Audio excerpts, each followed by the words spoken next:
Down. Mm. Right on. All right. Well, welcome everybody. We got the Solaroof Global team here. We got Gyro in Mexico and Richard Hey, Nelson up in Canada, and then hey, Ian's out near Chicago-ish, right? Illinois. Yeah, in Chicago. Live in the city for the time being. Hoping to move Nice. to Kansas City before too long. Nice. Exactly.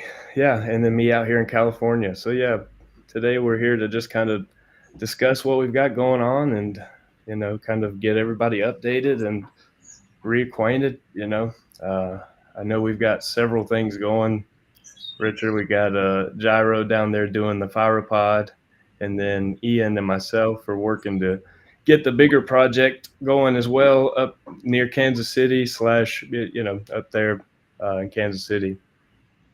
Great. all Yeah. right. Very good. Yeah, we were recently kind of looking at the breakdown of the fire farm as well, and kind of how we're going to do the systems. Running the sustainability, the aquaponics, and the agriculture as well. So maybe today we can talk about some of that and kind of update the people on where we're going in the near future. Yeah. Yes, it would. So I think we could probably start with talking, to Jai, what kind of things are going down there with Mexico and the fire pod, and kind of what we're how are things looking for that in the near future, and how have you and Richard been discussing kind of the upcoming builds and stuff. Yeah, there's a couple of things. We had a session with Aubrey and Yang. Is that the Yeah, sketch yeah. You guy?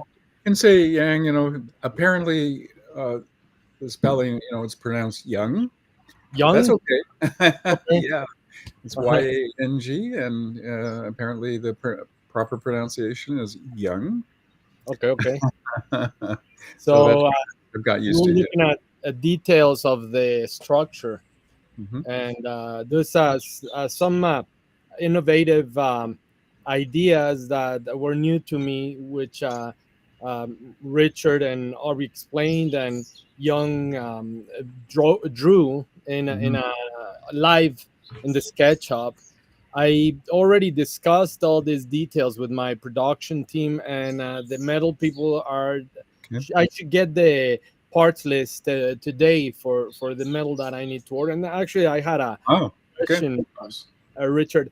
Yeah, The 1.5 inch flat bar yeah. that conforms the structure of the pyropod, the length from bottom to top is 17 feet. Okay, well, I think you should get a 24-foot length because the length in the arc, right, Mhm. is 17.8 feet. Is this all the way to the top of the pyramid?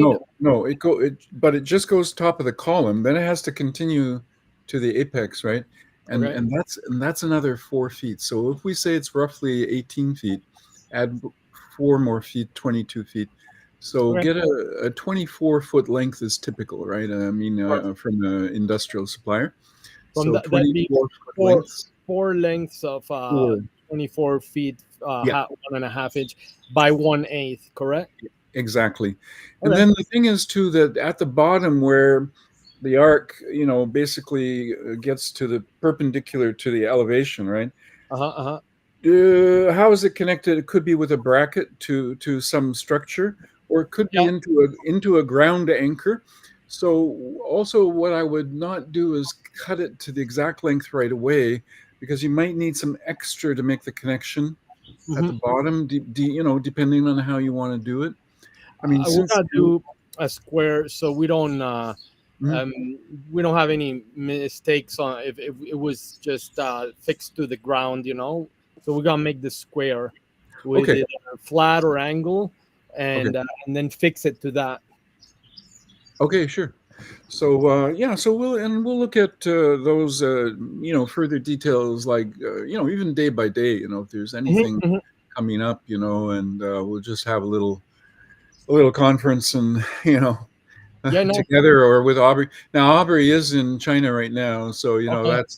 that is a little bit of an issue because it's exactly opposite time. Yeah, so right now it's like middle of the night, right, for him. And Okay. well, actually, it's kind of early morning, I guess, and he's up surprisingly early. Even like before 6 a.m. Uh-huh. So I think sometimes we could have a late afternoon meeting that would actually, could include him. Yeah. Yeah. So our like evening is his morning, and vice versa. Mhm. Yeah, it's a little bit hard to get used to that, but we'll get used to it. Yeah, we'll figure it out. Yeah. And there was another question I had because Aubrey said he wants a different material for the cover.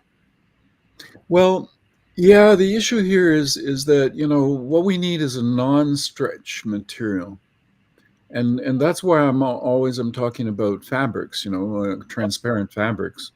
And we do have materials of this kind, right now, like the one from the iTape, that Claro material, or from Fabrine, and oh yes, and I'm sorry, but that yesterday I was out all day, and I was anyway.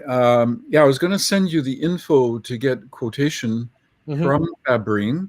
Time to time I bought from Fabrine for previous projects, so they do know me. The prices, are still pretty good. These materials run about dollar and a half to $2 per meter square. Okay.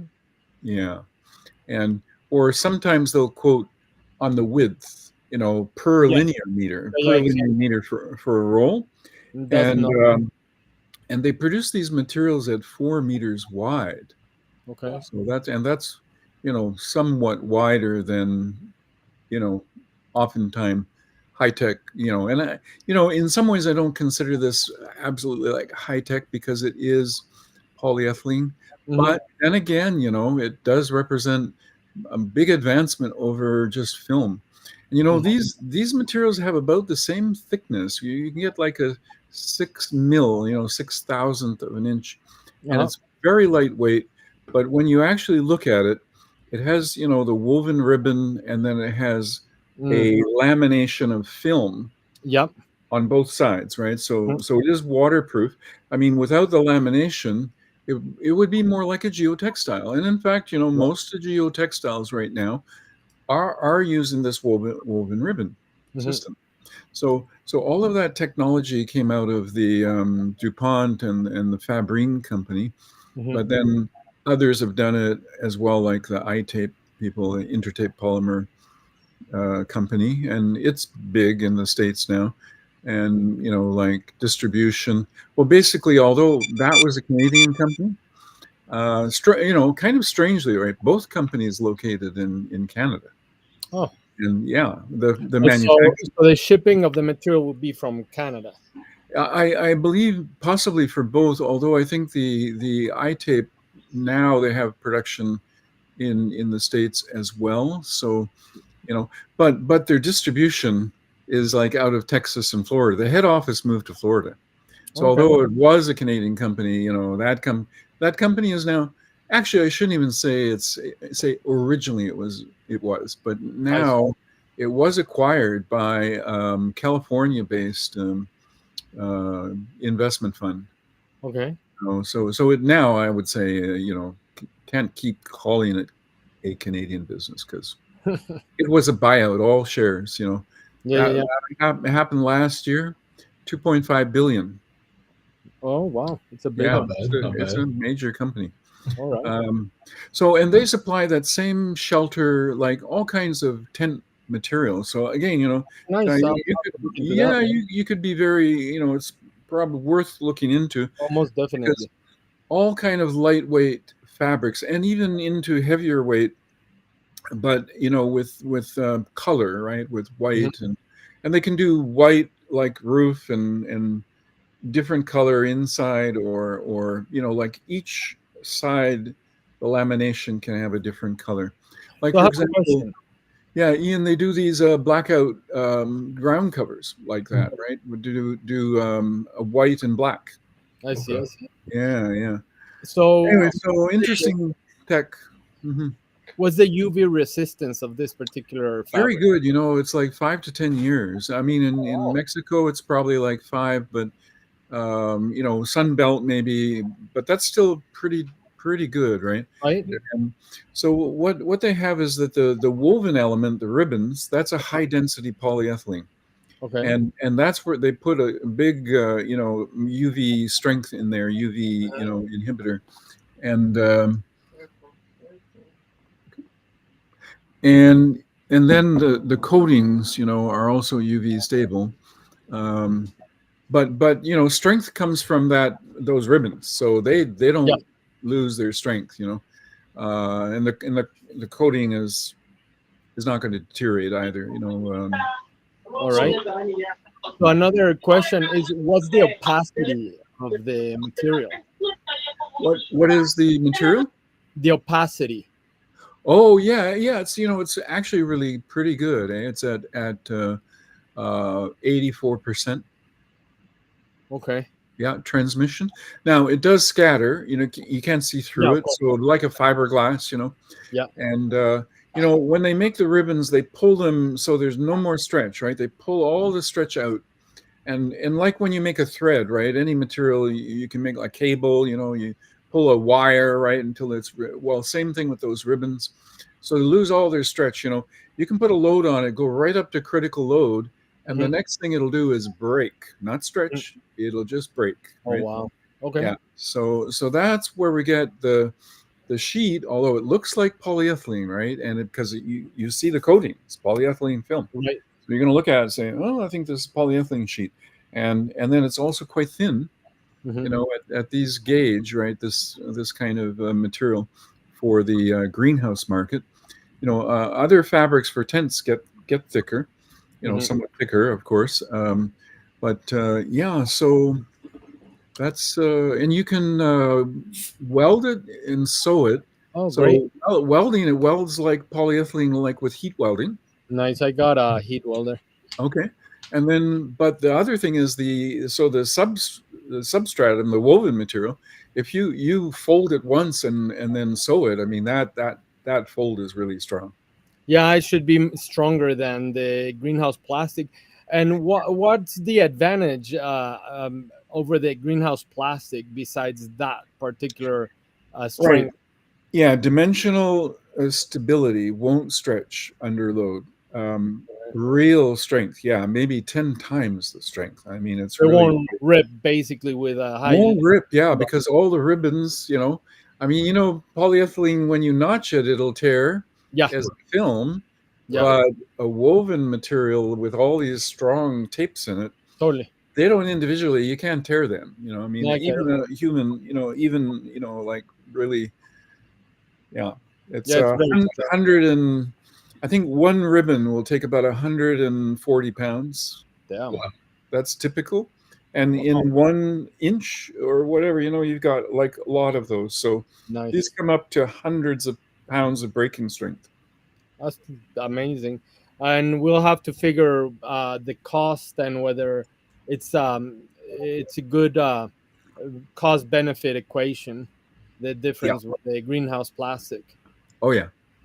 Well, I've really looked at that, and for our purpose, right? Because we want higher quality. Uh huh. Anytime there's an issue with tearing, and the problem is, like as we say, when we notch or like when you do the sewing, even though you put a wrapper like of fabric around it, Hmm. but the film itself, when the needle's punching it, right, it makes a tear line. Basically, yes, and it weakens that spot Hmm. Hmm. totally. Yeah, I get it. I get it. Yep, I think we'll find that is a good cost benefit. So about dollar, maybe $1.50 to $2, depending on the weight, depending on Plus shipping. the spec. Yeah, um, per square meter, and sometimes maybe a little more of a bargain if we can negotiate for quantity. We'll buy it by the linear meter. By roll. and that could bring the cost down, I think, a bit. But then you have to buy a roll. It's like Mhm. 1,000 linear meters on a roll. Those are big rolls. Usually, rolls come in like 100-meter lengths, but wow, Yeah, that'd be yeah, huge.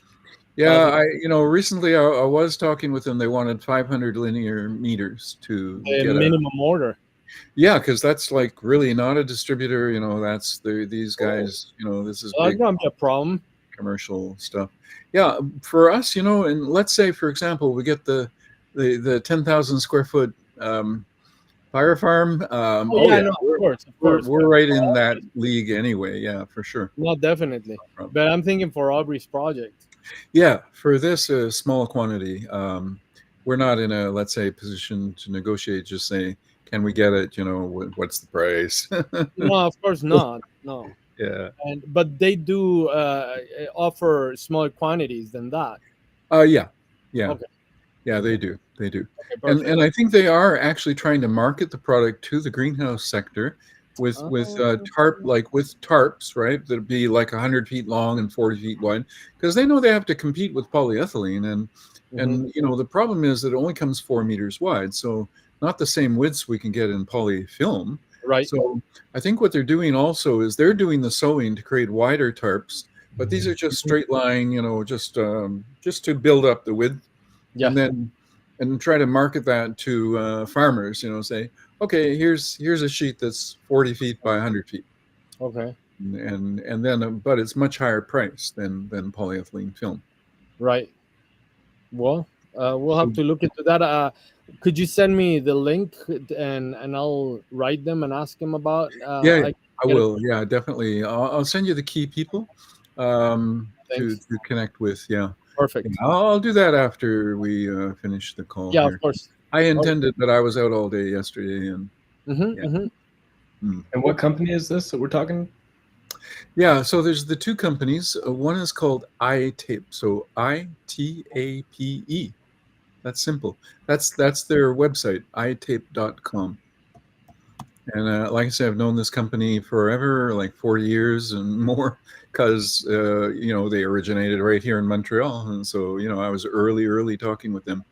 And the other one is Fabrine, and that is Fabrene, Fabrine, All like right, I got them. ethylene. Yeah, so yeah, that's it. Yeah, the iTape. Yep, that's iTape. All right. That's a very big link, but you can just do iTape. iTape.com will get you there. Yeah, I got it. What's However, the product name? then you have to look for their shelter business. Okay, They make in shelters, night tape. fabrics. Yeah, in iTape, you'll see shelter division, because they do geotextiles. They do all kinds of materials with this fabric, right? Whether it's coated or not coated, like can be just a scrim, can be woven, Uh-huh. heats, kind of. Anyway, different kinds of products. So look under shelter material, like for On their fabrics, applications. for tents, like shelters, application. Yeah, Because I could applications. find shelter on their products. Yeah, you should see shelters in their product list. No, it doesn't appear. Building material. Building and construction. Yeah, Building and construction could be there. Yeah. yeah. Polyethylene tape, house wrap, foil tape, electronic, and duct tape. No, they don't have this shelter. Agriculture. Have a look in there. Oh, there we go. In agriculture, There's a structure, see, in the background of that. Although they do all kinds of things for agriculture, but there will be shelter material there. And but like I said, I'll get you also some links and key, because it is difficult to find our way around in these websites. Yeah, there's some fabrics there, but again, you see those have color, so they're not. Is right? there one there transparent, or no? Maybe not. So the thing is that even when you're in the shelter, to find it is Nova Shield. Yeah, so you're in the right category, Nova Shield. And in that category, they would have a greenhouse product. There's So Nova Shield Elite and Elite FR Plus, and they look like they're yeah. transparent. Okay, but they do have it. So you see, even in their own website, it's difficult to. Oh, there we There we go. go. There it is. On it, Yep, Beautiful. that's the one. And Claro, Claro Row. yeah, Claro transparent. That's the one we're looking Um, for. yeah, Oh, they have the opaque. how'd They you have find the that page? yeah, How'd yeah. you find it on their products? Grow. It could be this one here, Claro Grow. Yeah, that's transparent. And you'll see a technical data sheet. Perfect. Yeah, and Perfect. Nova Shield. Yeah, it even has maybe its own website because I think Stephen just put up another link to novashield.com. Okay. Oh, I see. Yeah, yeah, yeah. Yeah, I found So, the Clerical too. mhm. All right. Great. So yeah, so that is the Claro type. So Awesome. actually, you could ask for samples on all of what they have because Oh, you perfect. might use any of that, even ones that have color, right? Because sometimes, like what they can do is put like one of the lamination on one side of the material could be Uh-huh. a white, but that will still be translucent. You see, Yeah. quite translucent. If they put white on both sides, then you're getting less light, then you're like under 50%. Right, right, If right. you, if you just have one coating with a white, pigment in it, it's usually that, tantalum dioxide type Mm-hmm. material.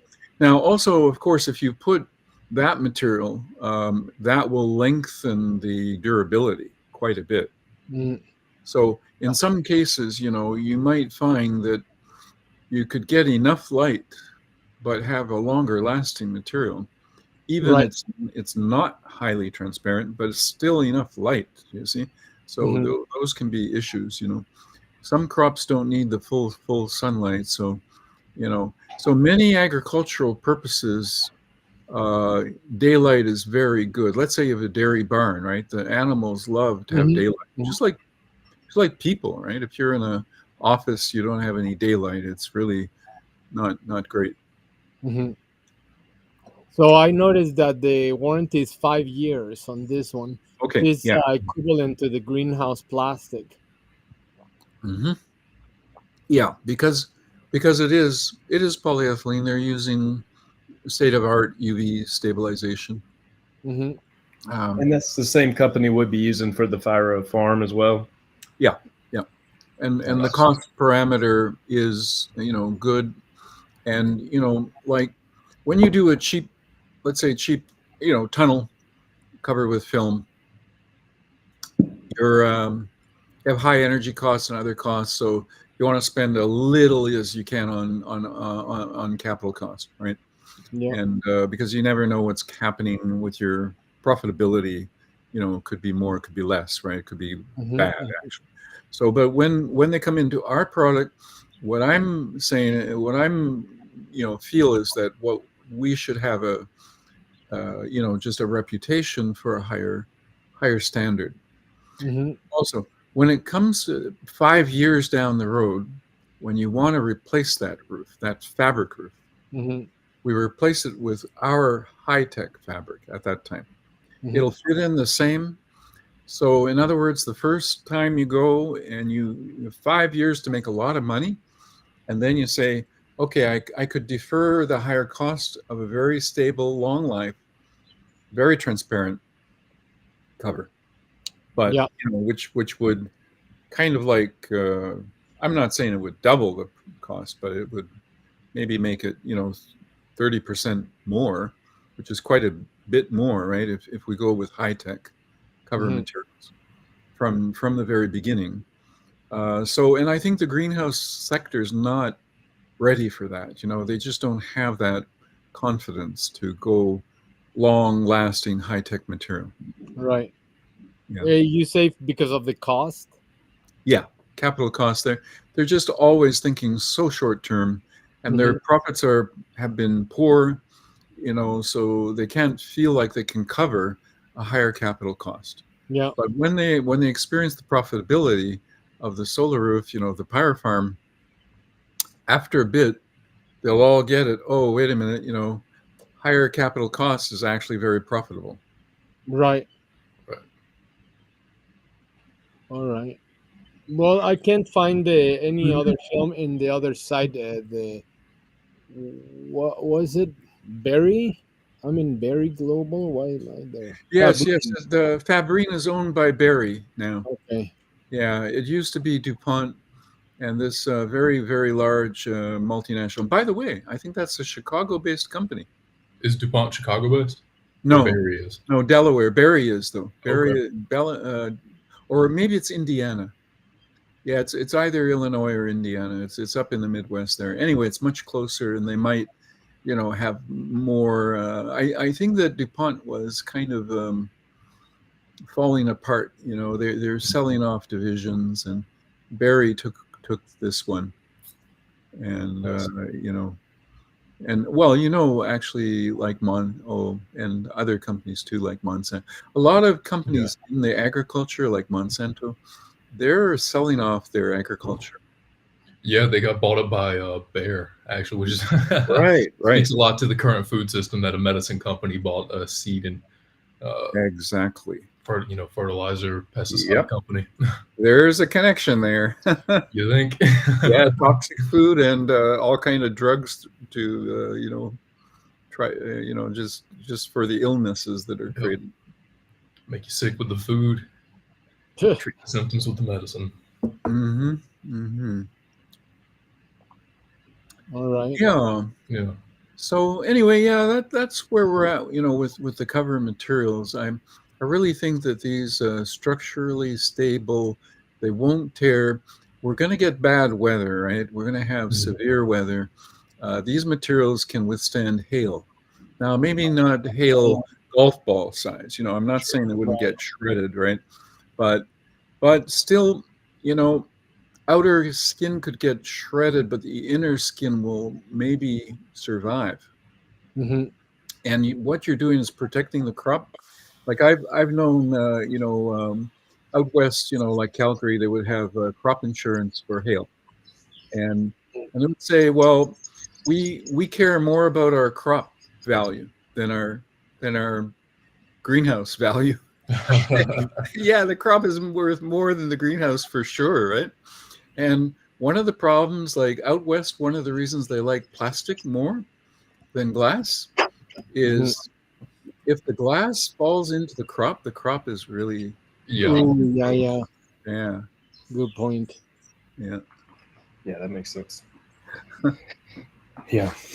Ian and I were up last night talking about the Fire Farm facility up there in Kansas City, and it seems that they have quite a bit of land together in one area that's pretty, degraded and unusable. And so Ian's going to try and get in touch with them and see, how much land we can kind of get and see, kind of build the project around the land in a sense, because Pace, I think that is a great idea. Yeah, because Pace seems to be interested in the land, and there seems to be some if we can get the land, then Pace will definitely be on board. Well, yeah, I was wondering if you.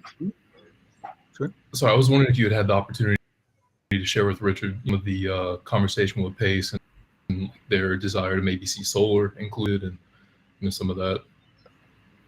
No, not yet. No, I kind of talked to you about it last night, kind of first, because you brought up how much land we had. Because at first I thought we maybe had just enough to kind of do the 10,000 square foot and then build a second one, type thing.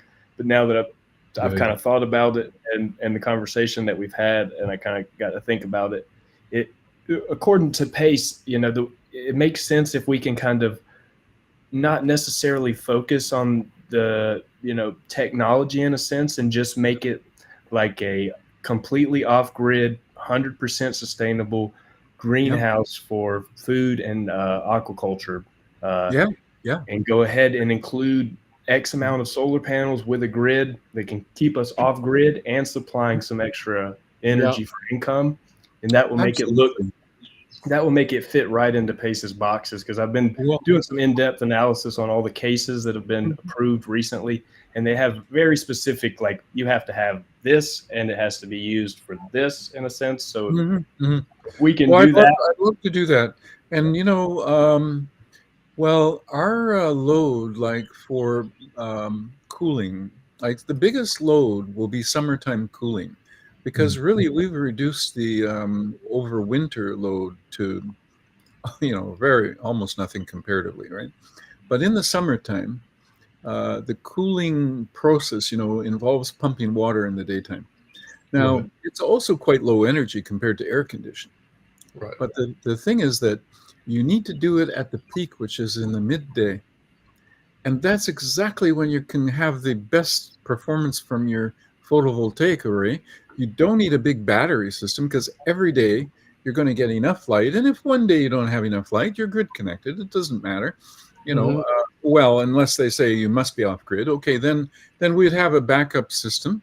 That's okay. Even a gas backup system is off grid, right? Yeah. Right. No, even I think even if we say that Yes. we're bringing, like, that, what they're really focused in on is like the carbon credits and then the energy Yeah. reduction. So if we can come in Yeah. saying, yeah, we're going to reduce the energy to like 90%, we can still be attached to the grid. But like you said, our main will be off grid unless emergencies, essentially, from the jump. So Right, that's it. And yeah, even an emergency backup in case the grid goes down at that time, right? Could just be a natural gas tank or a propane, generator fired tank.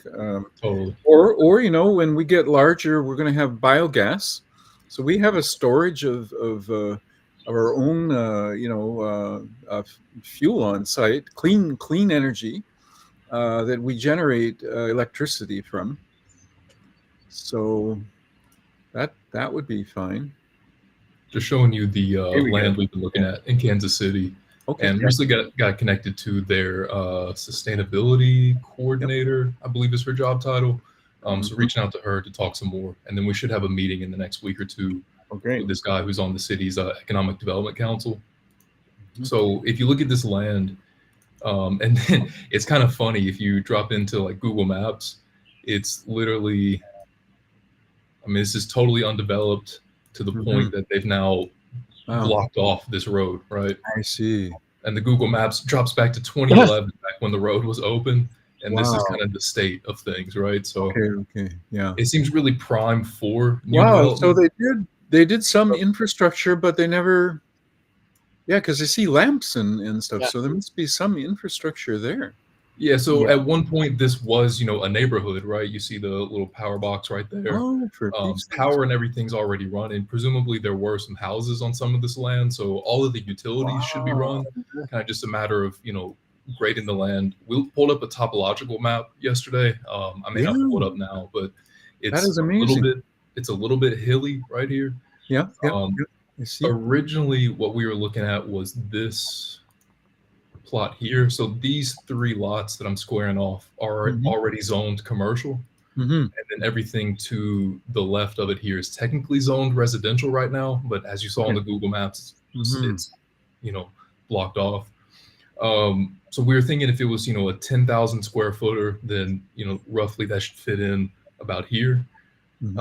We'd have some space for a small solar farm, parking, etc. over here. Okay. But given that the current budget is kind of the absolute bare minimum that XFIN in Norway and that PACE would even deal with. Yeah. And given that PACE is really interested in, introducing the solar component and everything, it might actually make sense to go a bit bigger, right? Oh yeah. Let's go bigger. Yeah, we were talking last night about doing, maybe a $2 million budget and seeing if we can do maybe closer to a 15,000 square foot facility and maybe do, 5,000 to 10,000 square feet of solar, or and put that in the budget. Now, basically all of this that I'm highlighting right here, they would have to rezone this a little bit to commercial. I don't think it should be an issue. We saw the state of the land. Okay, and that gives that us is fantastic. So we could be associated with a solar farm. I mean, Exactly. PV, and then have our own solar greenhouse. Exactly as well. Wow, that is really good.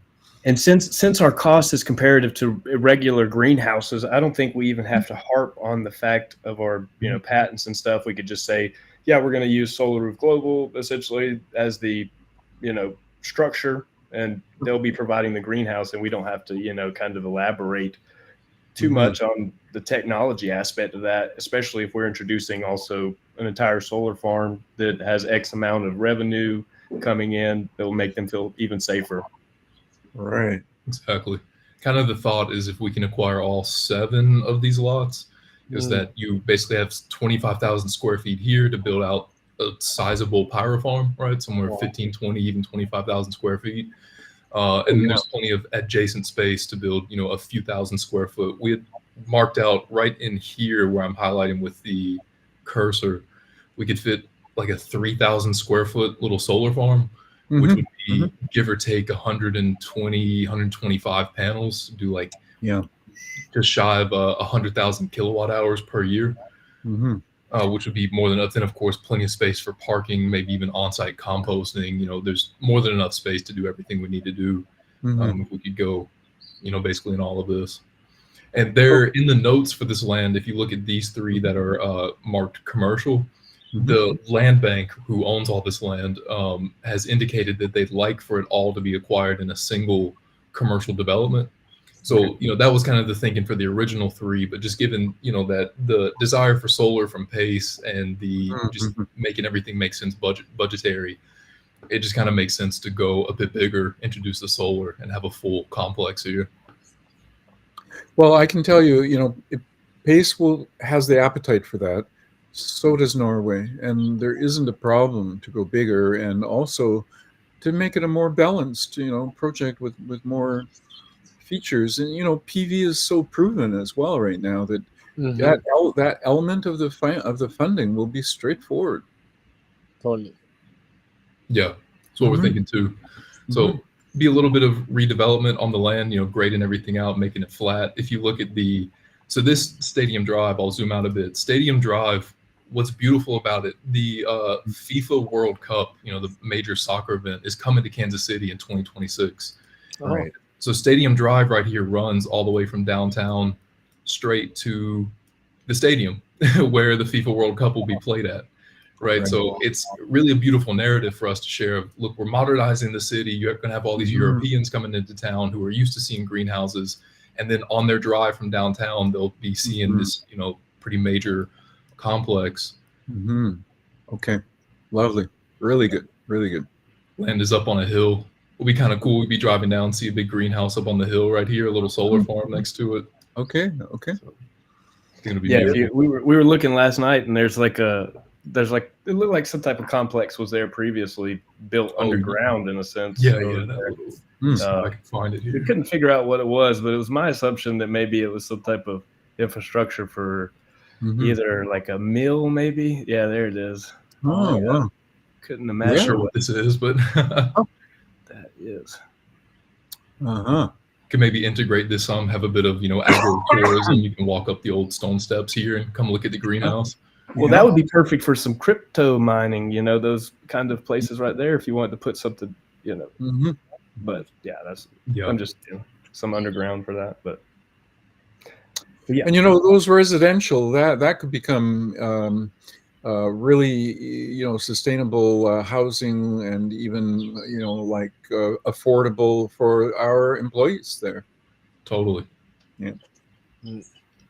Yeah, and what's beautiful, I mean, literally everything, all of these lots right here are blocked off. I mean, literally there's, they've got those big concrete blocks across the road right here. Yeah, I see that. And this house doesn't seem to be occupied. I mean, obviously it's blocked off. So it's kind of beautiful. I mean, it's really just a pretty major plot across the street. This is like an auto body shop or mechanic shop, and then like a you pick it yourself junkyard type place. Okay. Cars. So really perfect for this type of commercial development as well, I think. I wonder even if it would make sense when we're going for PACE funding. Like I said, if you look at the case studies, Ian and I were looking, and I'll share this one real quick. The $21 million chicken farm that they funded 100%. So I'll share this real quick, and I'll just show you kind of what they're funding in a sense, and I don't see Yep. why we should have any issue, you know, Mhm. if we kind of fit in these parameters. Let me share the screen. Mhm. The chickens plant here. All right. So this was PACE funded, $21 Mhm. million. Okay. It's in Florida, and it is a chicken fund essentially, Mhm. chicken farm. But it, you know, it kind of harps on the let's see, the Like the carbon offset. I think for this facility, they completely redid their mechanical system, mostly their heating system, Okay. to make it more carbon neutral. yeah, and this Carbon part negative. right here where they're like Pilgrims is a food company with operations, blah blah blah, but greenhouse net zero greenhouse by 2040. We could come in and say we're net greenhouse zero by By 2025. 2026, yeah. Yeah, 2026, right? Mm-hmm. And we could come in and offer a power grid in a Yeah. residentially kind of demolished area, and also right beside the commercial area. So I wonder if it makes sense to even try to say that. Well, I mean, of course, we could purchase the land beside it for residential, but say that you're going to provide land for the employees in a sense. Yeah. I don't know. Yeah, I think it But could be. because they also have been approving a lot of residential type stuff that, you know, it's pretty straightforward. But Yeah. And affordable, you know, because that also is so difficult today. And, you know, we want to make breakthroughs across the board, you know. Of course, that's getting us a little bit out of our, you know, sort of area of expertise. But, you know, like Peter Bulsing in Netherlands there, that is what he's planning to do, right. you know, with yeah, affordable housing. Yeah. So here's the Mm-hmm. an image of the actual farm. Again. Yeah. So this is the one that the simulation kind of that Aubrey had And so, drawn Richard, up. is this roughly the design for the Pyro Farm in Kansas City? Oh yeah, Beautiful. yeah. And you know, this one, well, there's another video too that shows a little more. Oh, there, maybe that's one of them. There, I guess there's two or three of these. Yeah. I love the video from, I think it's 97 on the campus, the like aluminum frame one with like Oh trusses yeah. that were built out. That Well, one's really illustrative. that is an early stage prototype of what we would build, and this one is what we're building now for Aubrey, and this is what Jaya is going to do. Right. You know, and so there's a couple of these that we believe, you know, we'll get orders for like really soon. Yeah, so that's coming. I love the simplicity of the Pyrotent design. Mm. Using the tensile strength and just bended flat bar, it just makes so much And sense. see, this is the unfortunately, this cover came from China, and as you see, sloppy. You know, it is not a good fit. In fact, there were many problems with it. Aubrey made it look presentable to a degree, but actually, when we first saw what they did, we thought that's never going to work. So, that he got it on there and actually tested the bubbles. Right, he actually had the thing working. So at least that was a benefit, right? That we were able to check some of our you know, Pyropod conceptual operational issues. You want me to show the Pyro demo? Pull up the Pyro demo. Oh yeah, okay, sure. And this is like a tabletop model that, you know, we want people to have these just to show that you can show you know, anyone bubbles. You can take this with you or take it to a trade show. Mm-hmm. You know, and it is a model of the Pyropod, and see, there come the bubbles. And so it is sort of scale. It's really a scale model of the Pyropod, and shows how the bubbles function. Now, in this case, we changed the layout of the bubbles to what we're doing now. Now each panel is independently getting bubbles, but you know, this will still be the best Pyro demo because it's operating like with actually one bubble machine. Yeah. This one has, It's kind of beautiful to have each side running independently. You could kind of track your bubbles with the yeah, sun, and exactly. yeah, It's really worth it. And the bubble blowers cost again is minimal. I mean, compared to what it's doing, my gosh, it's a minor mechanical, electrical, investment apparatus, and it lasts forever practically, right? I mean, the sealed motor themselves is the only moving yes, part. yes, yes, yes, yes. The sealed motor will be good for 20 years. Nice. Yeah, this is in Norway. This is one of the implementation of the bubble tech in Norway, and then now there's another one in the Netherlands, very similar. This one's about 20,000 square feet, I understand. Actually, I was just talking with Anne this morning, and she gave me some sad news. My really sort of best friend over there in Norway that really helped me to get started just passed away last night. Oh, Oh, I'm sorry to sorry to hear hear that. that. Rita Westvick. She's when I met her, she was working for the SINTEF, which is the National Research Council of Norway. And when she retired, she started to do some commercialization of Solaroof in Norway. And but then she really withdrew from that. I didn't I didn't really know. I didn't know she had cancer. Mm. So um, anyway. Yeah, she was the one that Sorry was to the hear that. lead on that $80 million project that you were working on. Yeah. Oh, yeah. She's a real visionary, and of course, really pushed for the solar roof technology as a solution, right? And Norway, is very eager to find solutions.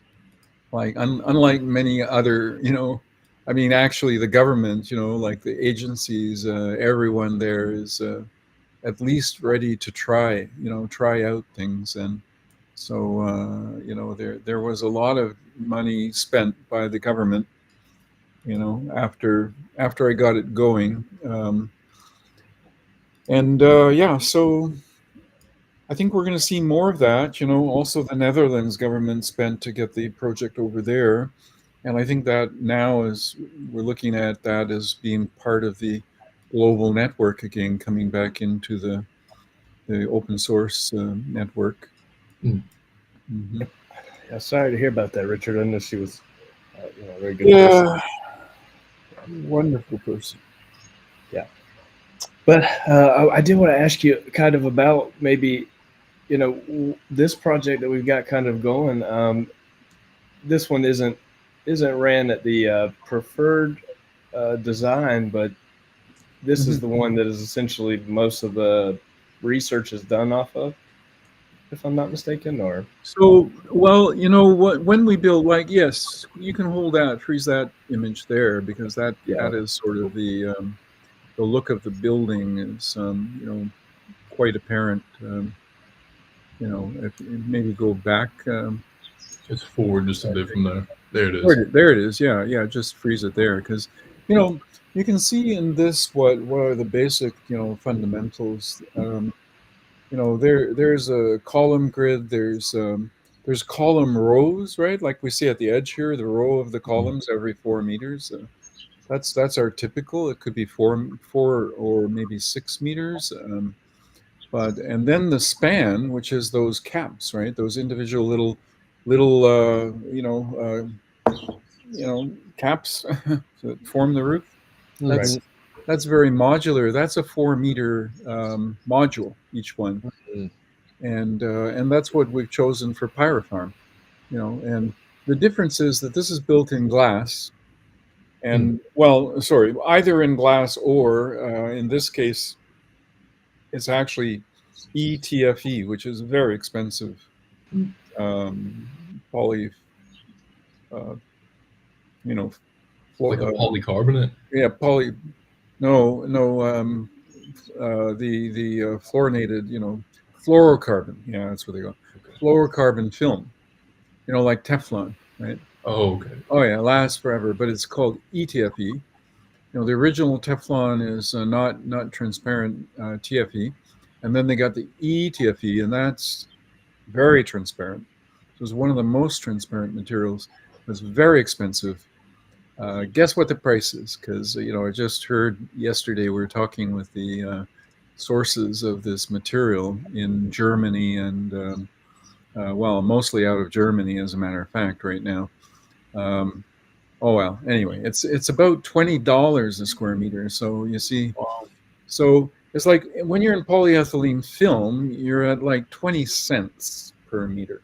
When you go to this woven fabric, polyethylene fabric, right, you're going toward $2 of a square meter. When you go to this one, you're going towards $20 Oh my gosh. a And square what's the meter. durability? Yeah, it's forever. It's forever It's durable. sustained. It literally never deteriorate this If material. we can get up and going and then eventually become manufacturers of this type material. That's the ideal. Yeah, but our work will be to bring this materials cost down, and I've already done that in my own development work in the 90s. And I know the companies involved, and now we're just really rebuilding relationships there. And so I anticipate that we'll be able to get some of these materials at reasonable cost for kind of an added value, to the power farm. And that's something that Anne is looking at in Norway. It looks like she will get funded there. And what it will do is integrate algae growing. Nice. Into the roof. So the America's algae America's definitely not ready for that one. Yeah, no. I tell you, Richard, I didn't tell you yet, but I literally was when the first call on Pace, which is why I decided to kind of add the solar stuff, is because when I was explaining, the membrane and stuff, kind of how it's a dual membrane system. He's like, so you put the solar panels in between these? Yeah. I'm like, okay. I was like, let me get back to you in a sense, after we had a little bit more of a discussion. Well, I think that this is an excellent formula. We say we'll do a solar PV solar farm, and then beside it we'll do a solar greenhouse, and they will get it. They will say, Yep. "Wow, that's exactly what you should do." Yep. Now, then we can explain that our solar greenhouse is insulated, has a much higher insulation property than other greenhouses. And just keep it like that. Keep it so simple that these administrators, right? Because these are program administrators, right? They're not even necessarily very deeply, informed, about That's exactly what he explained to me as well. He was like, hey, I'm going to be straight up honest with you. I mean, he had Hawaii images in the background and like a cap on when I talked to him. He's like, I'm not that, I make small connections and that's my kind of ability. So I was like, okay, I understand that. Let me make this fit in your parameters. Right. So I did want to ask you, this structure, could this structure support, if we did put solar panels on top of the structure here, would that affect anything? Would that be possible? I'm just curious. Well, it's like I was saying about, depending on the crop that you're growing, you may not need full sunlight. Like you don't even need 50% of sunlight to grow the lettuce, for example, right? Or let's say you've got an area of the building that is administrative and maybe even office or labs and things like that. Then the same structure could be covered with the solar panels. There's another aspect to solar panels which are not sort of normally talked about. Solar panels get hot. Yes. They get hot. Very. And what's interesting is a hybridization of our roof, where yes, you put the solar panels on the roof because where else should a PV panel go, right? It has to go out across the roof. But it's making a hot roof. So what we can do is put the bubbles, get a good R value, and so again, we're using a very low cost, climate control process to kind of overcome the problem of a hot roof, right? Which is fine. Something just off the top of my head, just is eventually we could build maybe something where the bubbles will flow over the panels maybe once or twice a day to cool them off. No, right? right underneath, Oh, and cool them off. oh, Yeah, they cool off all the time. They're being cooled, but it's not to the detriment of what's going on inside. I see. I You see. know, Because the roof won't be getting hot like a conventional roof would, right? The solar panels will sit on top of conventional roof. no, Uh, no, they will still collect heat. You see, here's the thing, eh? Different materials will always convert the photon, like, okay, so the infrared especially, right? I mean, okay, in the visible spectrum, in the shortwave radiation, the panel is making electricity. So that's not waste heat. But the rest of the spectrum, the panel can't do anything with it. It's the long wave radiation. It won't mobilize the electron. But what it does is it will make that panel hot. But panels only get hot if you're not taking away the heat. Right? So they don't get super hot. They get super hot if nothing's being done to cool them. Then they get really hot. So Oh, so you're saying use the bubble tech to basically pull the heat off them and send it back down to the tank? yes, exactly. And then they never get hot. And in the wintertime, oh well, we use that waste heat. We always get our waste heat, right? We're always Right. collecting the waste heat. So this would just be a way to collect the waste heat from the solar panel area. Now, Wow. what you could do is put the solar panels on the south slope, facing south, and on the north slope, where you're going to get much less PV result, right? Less electron. Just have a skylight. Let the light come through from the north. yeah. And in a lot of cases, that's a lot of daylight. Like if this was underneath, you could have laboratories, classrooms, the cafeteria, the washing and packaging and all kinds of things. And so that whole area, you did reduce the light. So okay, it's not ideal for maximum crop, but it's still okay for the function that you're using that space for. Right. Right. Yeah, exactly. So No, because yeah, any addition that we could get, vertically on with the solar panels just will make it easier, I think, for them to digest. exactly. And we can go at this kind of kind of like if we did expand it, and we could have 10,000 square feet of maximum production greenhouse operation, and we mean aquaponics. In that case, right? We're doing aquaponics, and then beside it, we could have another 10,000 square feet, and we could have all our operations. We could have a restaurant. We can have a conference area, et cetera, and we're still producing more biomass, right, or more crops even under that section, because typically these are high, right?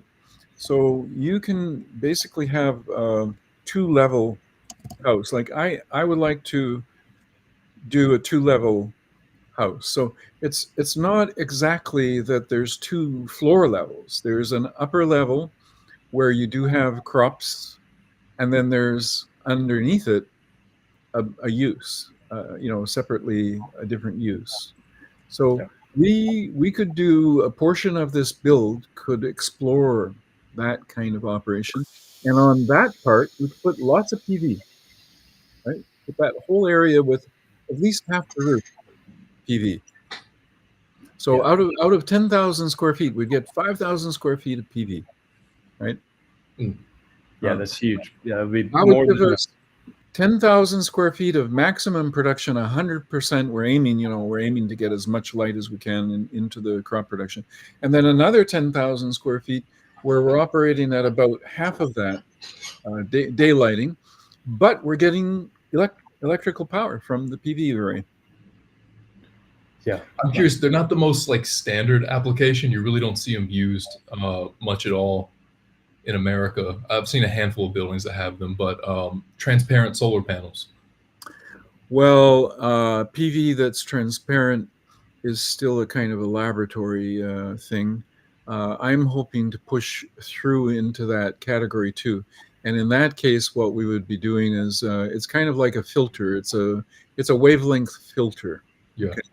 When, let's say, so we would still put our our sort of transparent PV would still go on the south facing slope, right? Of course, yeah. These modules. So, but what it would do is let more of the photosynthetic spectrum through, which is good, right? And while it still converts in the PV spectrum. So the PV spectrum is basically blue. Got it. I don't know if you knew that, but No, I didn't. yeah. When we say that these PV are so much efficient, like 15% or whatever that efficiency is, Yeah. that is actually due to the fact that the mechanism of getting the electrons, right, creating the free electron, generating those, can only be done with a short wave, like in the blue spectrum, and the ultraviolet as well, by the way, too. So ultraviolet and into the blue and into the green. But the plants don't need very much blue. They Right. need some blue. They do use even some of the green, but they're really strong in the red spectrum, the visible red spectrum. So you see, what we could end up with is we could have areas of, let's say, greenhouse equipped with these sort of transparent PV, right? Because they're not fully transparent. Right. It becomes like a frequency filter, and That's really cool. yeah, and that is a direction I would like to go into as far as research as we go in the future. Yeah, I know. I've looked up some of like the transparent solar companies and seen there's like a college campus in Miami and a number of buildings across Europe that, like they've done building integrated photovoltaics where like the windows basically are made into these transparent solar panels. But to your point, it does seem like it's still very early tech. It's not really being deployed. It is, yeah. Most of it is not actually transparent. What it is it's like 50% of the area is actual PV. And so you get a combination of some light and some PV conversion. And then there are some actual transparent PV, but they're mostly organic.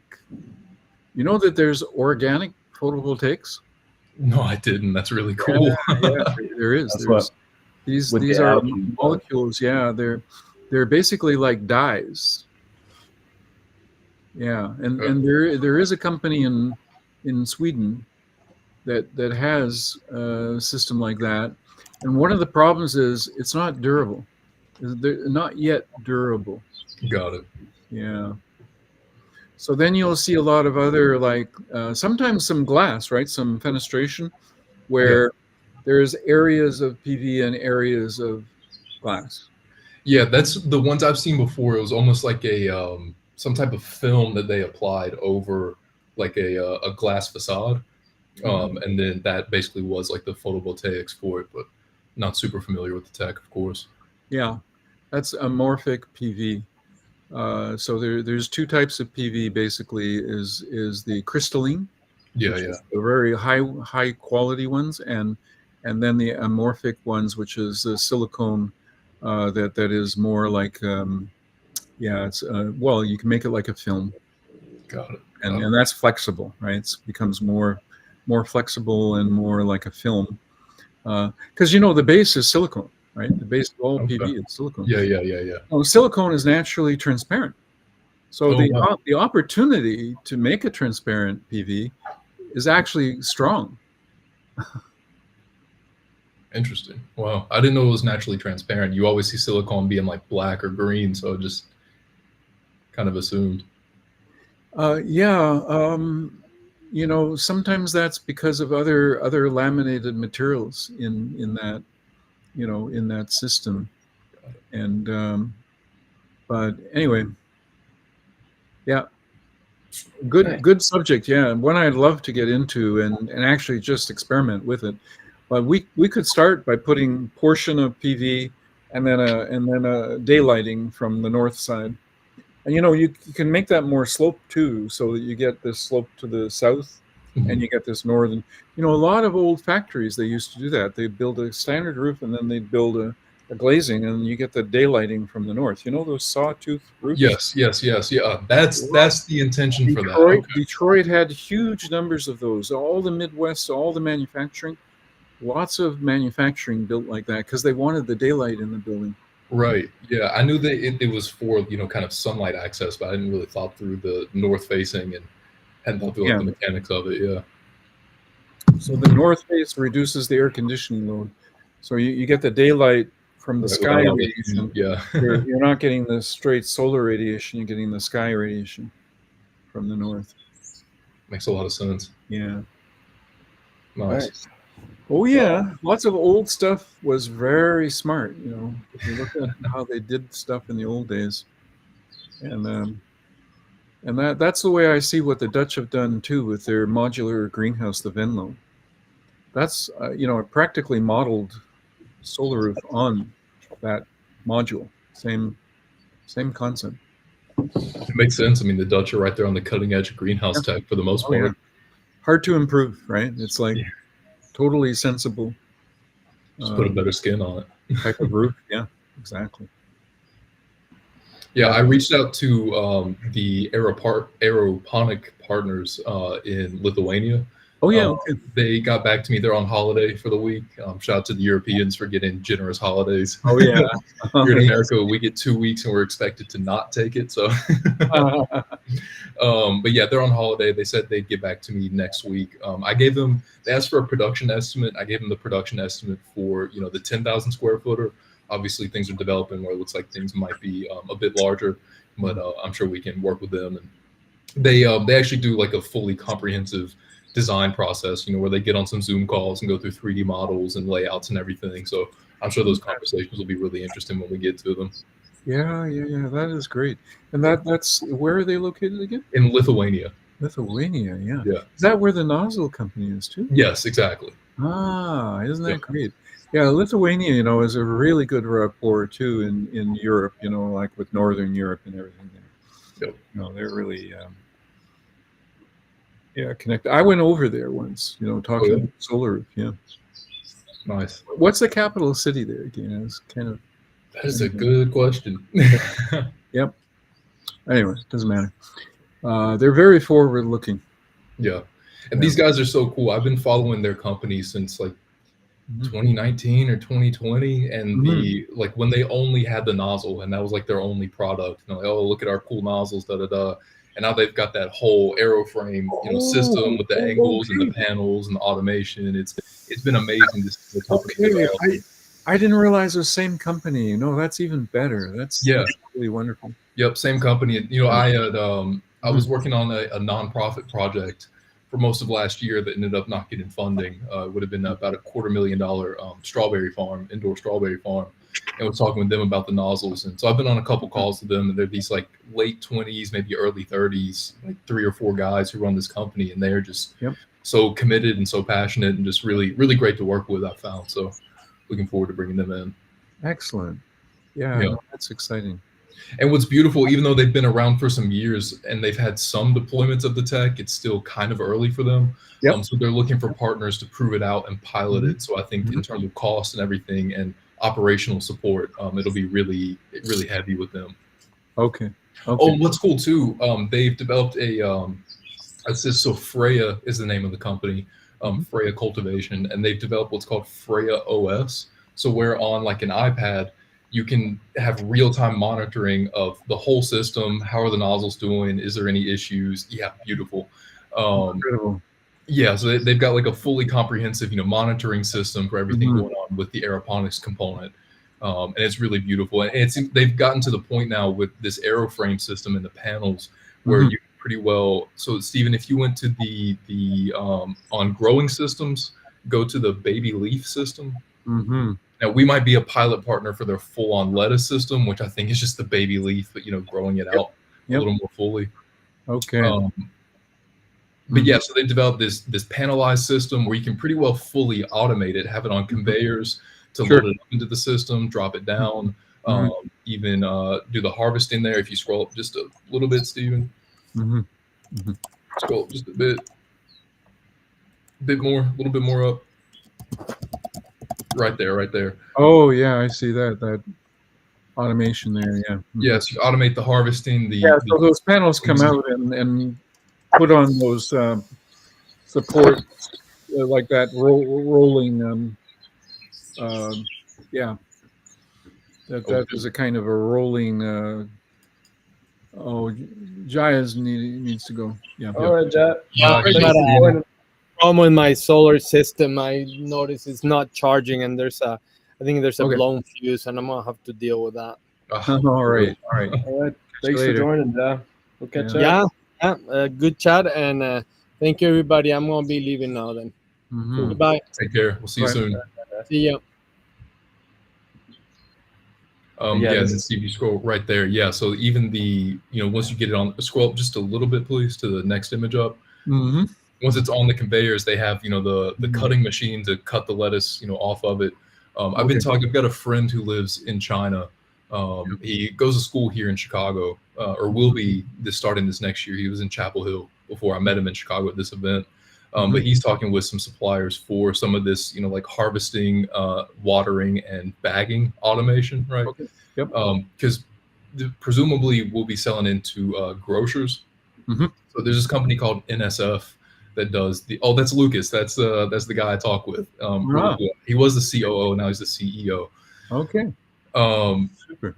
But yeah, so the selling into grocery stores, we'll need to get the facility GSFI certified, which should be fairly easy. I mean, everything here is compliant. It's just a matter of getting the certification, and then from there we'll be qualified to sell into any grocer that is willing to accept our product. So.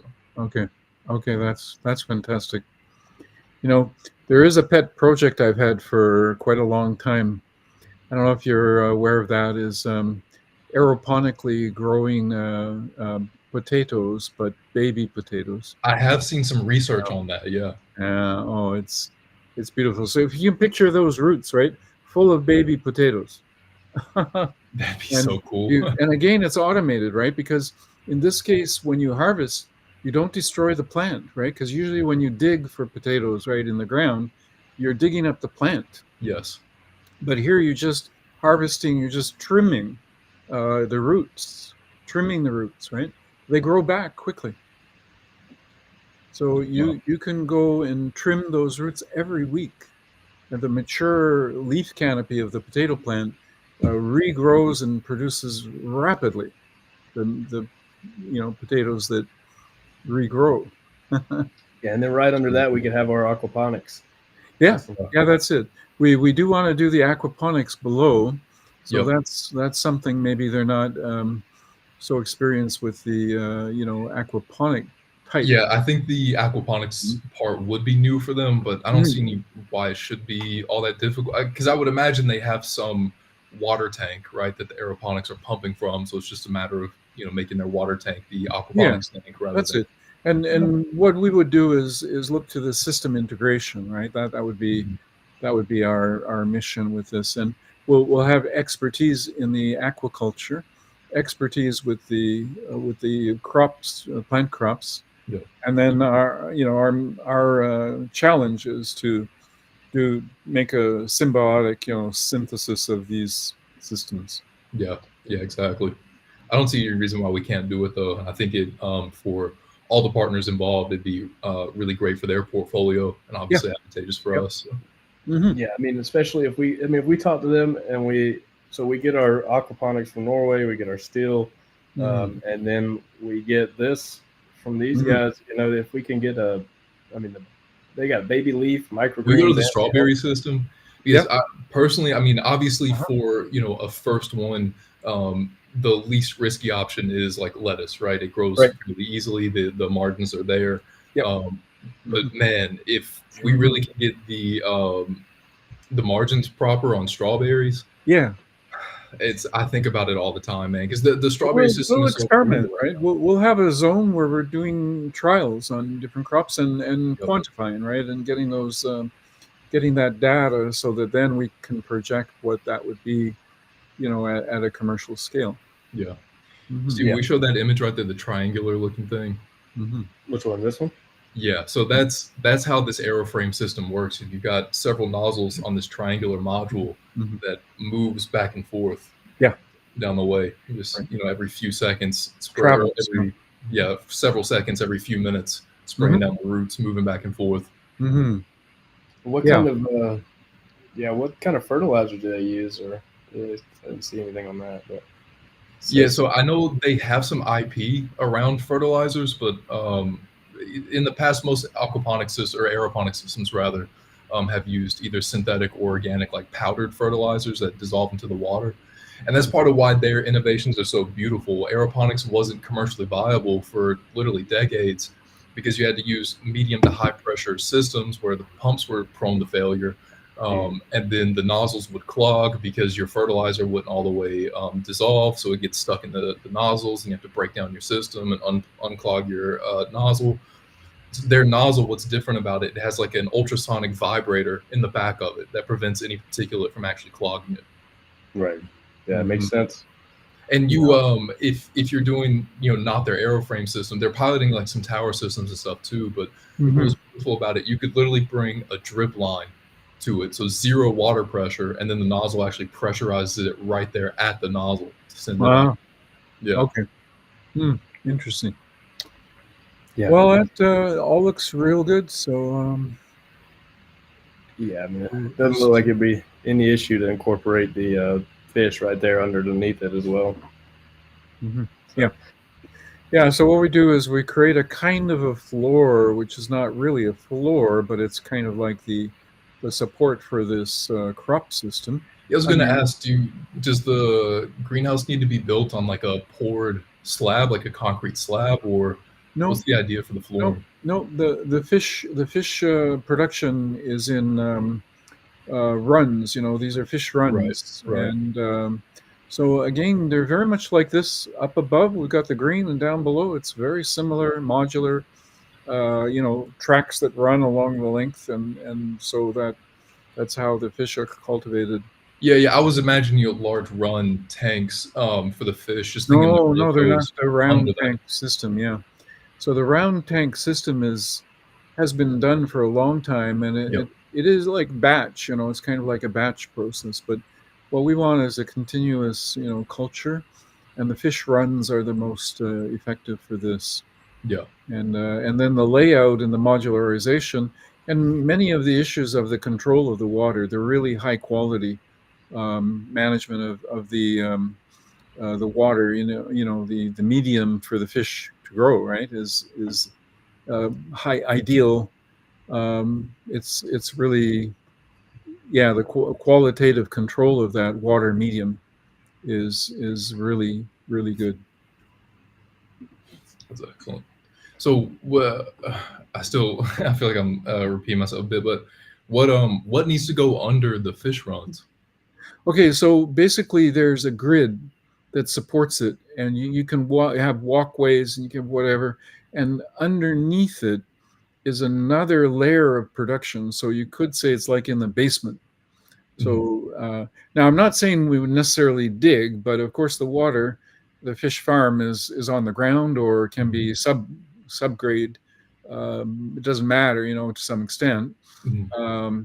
But it's really sort of, then it's like 2 layers, right? The fish farm is below, and the greenhouse. So I call it like the blue and the green, right? The blue is below, the green is up here. We're just enclosing it, in one under one footprint, right? Which is much cheaper than building 2 separate houses, right? But both of them have to be climate controlled. What's the floor? Is my question. So there's no floor, right? Look at that. All you got is your production. But it's this. I mean, in this image, it looks like they've got it resting on like a concrete pad. Well, you can see a walkway that's going on, but we don't know what's under the green. If they invested in a concrete slab, I don't know exactly why they would do that. Maybe they did, but it's not necessary. What they might have is some kind of, because there is some. It could just be like gravel. Yeah, there's a kind of a liquid collection underneath here, right? Because you do recirculate even when you're misting, and maybe you don't have much runoff, but you still have some. Yeah, of course. And so all of that is being conducted back to the reservoirs, right? And so it would be a similar situation. We're not necessarily, we don't want the liquids here to fall into the fish growing, right? Because it's not controlled that way. It's like these 2 things are actually separate. But underneath here, there would be all the apparatus that they have. And there would be a way to close from below, because I would think that the space inside the pyramids, right, Mhm. is has also humidity aspects. So it's misting, like there's a real water there, but additionally, probably they want it to remain humid, Mhm. in the root zone, and of course they must be doing something with the air, as well, because aeration is important. You can't Yes. seal it Yeah. completely, right? It's not completely sealed by any means. So how do they actually operate sort of the airflow? We know about the liquid flow, but what about the aeration Yeah. of that root zone, right? It's a good Aer- question. Aeration of the root zone. Now, it might be that it's just leaky, but we need to sort of know a lot of those details, and then so that's what we do above, and underneath we're doing something equally tech, right, which is the aquaculture. And so the aquaculture doesn't need the sunlight, but we might let sunlight come through. Like those triangles don't have to be exactly touching. Right. They can be a little bit spread apart, and so you can have a grading that you could even maybe walk along. Mhm. Depending what kind of crops you have, that also might be like useful, especially kind of in a research or first use where you're not quite sure. Like we'll probably do varieties of things, right? With our first project, will probably become kind of a research project. Yeah, that's what I picture too, in like the Mhm. 3 to 5 year timeline as we expand and get a Right, couple right, production facilities up that are generating stable revenue. That then we can exactly. And have one then of we them would be a spin off. research facility. We'd spin off commercial units that are very specialized. They won't do anything except make money, Exactly. growing whatever they're designed to grow. But we'll always need a project where we can do varieties of things. Look at like the potatoes, right? When you want to Right. do it, um, and there are ways to open up those these triangles, right? Mhm. I've done a lot of this kind of thing. By the way, I've done these triangles before, right? I figured, And so yeah. have others, right? But Nothing new under the sun. we did triangles like this, and we also did the pyramids. Okay. Yeah, Stephen was talking about pyramid shaped stuff. Yeah. When it comes to a row, then a just a triangle is better than a pyramid, but Of not course. necessarily all the time. It's like very, some of these things are really debatable. What all would be the very best one? Sure, yeah. Because you're still multiplying the area, right? As you incline, you're creating all this greater area. Right. But when you have these triangles, you can open them up to reach in anywhere from the sides. You see, so not always. Maybe you take them off like panels and Sure. put them on a race. Conveyor. Take them somewhere, right? On rolling, sort of on a gantry, and take them in as a panel, right? So Right. panelized production has also been out there now for a long, long time. So this is a kind of panelized production. They grow like this, then they go on to this. They become like a cart, taking the Exactly. plants. Yeah. So, but another scheme is that you can open up and reach in. Mm. So, and it's like you can open it up. If you have one space, you can propagate that space all the way down the row, right? So you Right. open it up here, then you push this one over, then you got an opening here to get at these ones. I'm talking about like picking potatoes or something. Yeah, yeah. And in the earlier stage too, before we could automate it or get a robot to do it, then we have to do it kind of by hand, and we Yeah. have to figure it out. So I think that whole design is very nice, very flexible. When you showed me that last, a little while ago, I thought, Yeah. wow, that's what I was thinking. That would be the best. So, kudos for the people there in Lithuania, or is it Lithuania?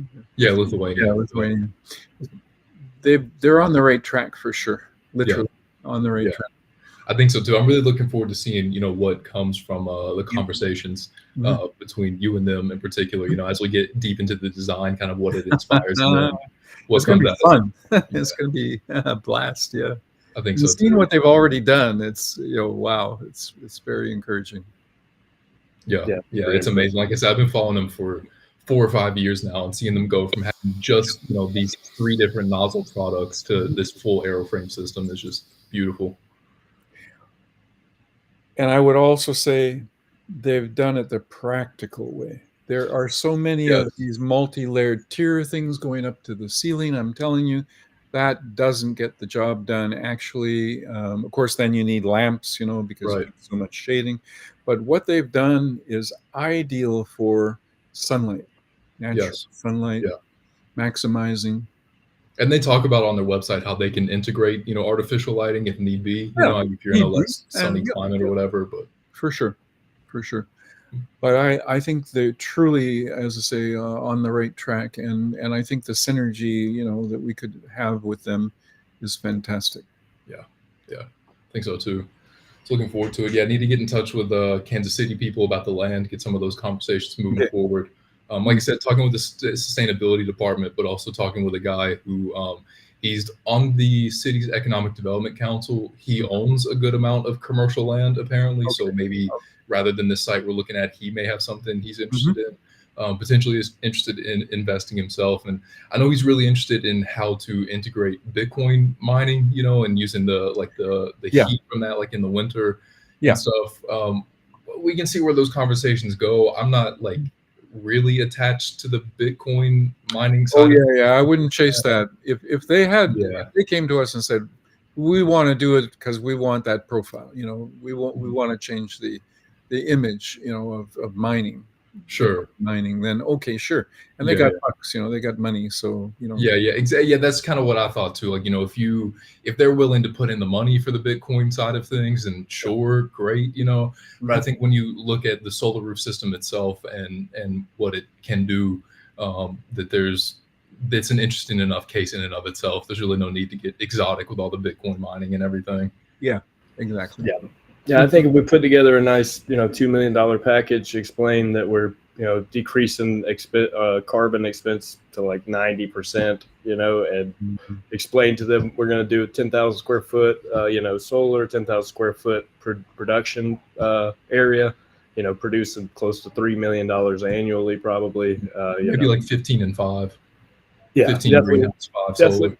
Definitely don't want to put anything too high, but yeah, no, exactly. It'll be definitely higher than what we currently have, and it's nice to know essentially that Pace is on board with that stuff, especially if we kind of put it together, just like a greenhouse. Here's the solar aspect, aquaponics. That's amazing, So they actually did 100% of the funding for that chicken farm. They did. Wow.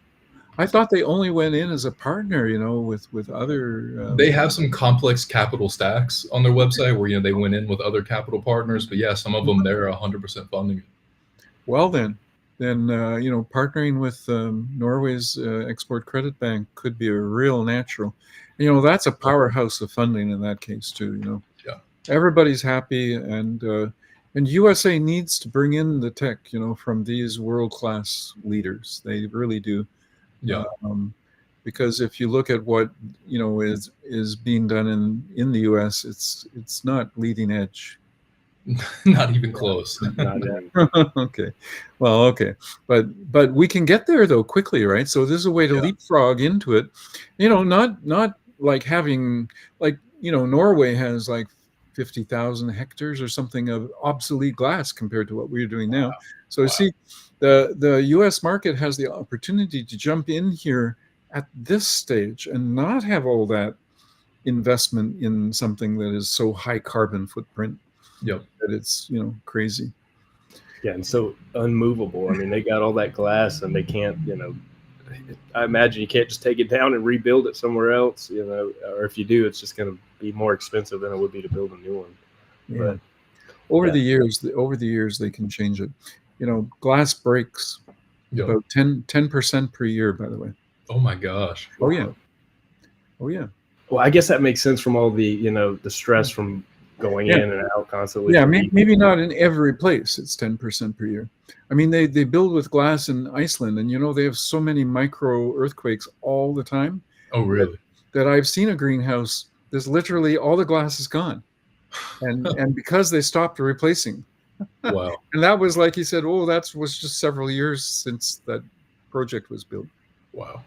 Yeah, if you look at the industry, it's pretty freaking bad, Right. Yeah. No, we could definitely step in and change it though. And so yeah, let's try to get on that call with the land bank, see what they're willing to do, and then put a package nice and pretty for Pace, and then maybe we see if Pace wants to fund the whole thing, and then use that as leverage with the Norwegians. Because Pace seemed kind of confused about it at first. He was like, okay, so you want $1 million, and I was like, no, I want 200,000, and we've got somebody who can, get us the 800. He's like, well, usually we just fund the whole thing, and $1 million is usually our starting point in a sense.